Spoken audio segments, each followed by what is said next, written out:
네, 어텐션 뉴스 구병수 기자 나와 있습니다. 안녕하세요. 네, 안녕하십니까. 네, 오늘은 어떤 소식 가져오셨습니까? 네, 조금 전에도 관련 소식을 전해드렸는데요. 일제강점기 조선인이 강제 노역한 그 일본 니카타현의 사도광산에서 열린 추도식이 논란이 됐죠. 네. 한국 정부와 유가족도 추도식에 참석할 예정이었지만 추도사를 낭독할 이쿠하나 아키코 그 정무관의 과거 전력이 네. 참배에 문제가 돼서 이력이 야스쿠니 신사를 참배했다는 이력이 불거지면서 결국 유가족과 우리 정부가 참가하지 않았는데요. 네. 물론 여기에 대해서 일본의 뒤통수를 맞았다는 비난이 거세게 일었습니다. 특히나 추도사에서는 뭐 1940년대 한반도에서 온 노동자가 가혹한 환경에서 곤란한 노동에 종사했다고 말했지만 강제 동원 등 강제성과 관련된 표현은 전혀 없었어요. 네네. 일본 정부는 또 사도광산 추도식이 한국의 불참으로 반쪽짜리가 됐다고 오히려 유감의 뜻을 이렇게 표명하기도 했는데요. 최근 그 사도광산을 답사하고 돌아온 그 서경덕 성신여대 교수가 이런 얘기를 했습니다. 사도광산 인근 아이카와 향토 박물관에서 본 내용을 전했는데요. 조선인의 가혹한 노동은 기술돼 있지만 강제성 표현은 전혀 없었다고 밝혔고요. 특히나 그 반도인 조선인을 언급하는 거죠. 반도인은 원래 둔하고 기능적 지능이 낮다. 반도인 특유의 불결한 악습은 박히지 않아 등 오히려 조선인을 비하하는 내용의 내용을 전시하고 있다 이렇게 지적을 했어요. 네. 서 교수는 또 군함도 등재 당시 일본을 희생자로 기리는 정보센터 선치를 약속을 했지만은 센터를 현장이 아닌 1,000km나 떨어진 일본 도쿄에 설치하고 강제성을 부인하는 자료를 전시하는 것에 이어서 이번에도 뒤통수를 맞았다고 이렇게 비판을 했는데요. 네. 서 교수가 앞으로 이런 답사 자료를 토대로 해서 전체 역사를 올바르게 알리지 않고 있는 일본의 그 행태를 유네스코에 고발하겠다 이렇게 밝혔는데요. 한 번 속으면 실수, 두 번 속으면 바보, 세 번 속으면 공범이라는 우스갯소리가 있습니다. 네. 우리 정부가 군함도에서 사도광산까지 일본에 두 번이나 뒤통수를 맞은 셈인데요. 자칫 공범까지 가겠다는 우려는 기우라고 봐야 될까요, 아닐까요? 참. 네. 앞으로의 우리 정부의 그 일본에 관련한 외교가 어떻게 전개될지 주목이 됩니다. 네, 저도 지켜보겠습니다. 예, 다음 소식은요?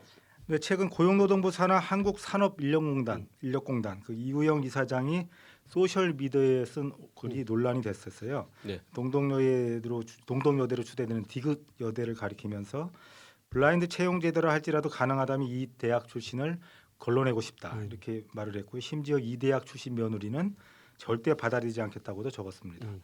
며느리 그리고 결혼하지 않은 아들의 여자친구가 남녀공학 대학 출신이라는 게 다행이라고 써서 고용부 산하기관장의 발언으로는 굉장히 부적절하다 이렇게 비판을 받았고요. 결국 사과를 했습니다. 네네. 그런데 최근 직장인 익명 커뮤니티를 중심으로 여대 출신은 채용하지 않겠다는 내용의 글이 올라오면서 당국이 실태 파악에 나서고 있습니다.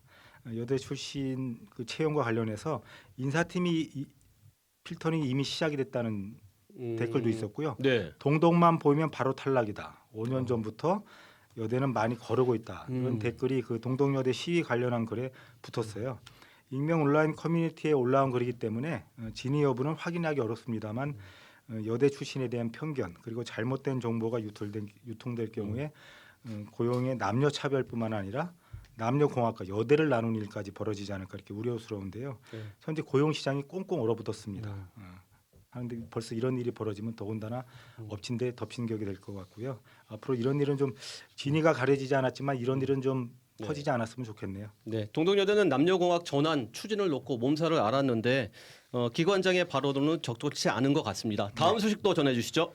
네, 그 서울 은평구의 한 아파트가 부동산 경매 시장에서 6,700억 원에 낙찰된 황당한 일이 벌어졌습니다. 6,700억 원이요? 네, 그렇습니다. 6,700만 원도 아니고 6억 7천만 원도 아니고요. 네. 지난 17일 그 서울 은평구 진관동의 한 아파트인데 전용 면적 85평방미터의 한 채 가격이 최저 입찰가인 6억 4천만 원에 1,100원 넘는 수준으로 낙찰이 됐습니다. 네. 같은 날 같은 면적의 매물이 6억 8천만 원이 낙찰이 됐거든요.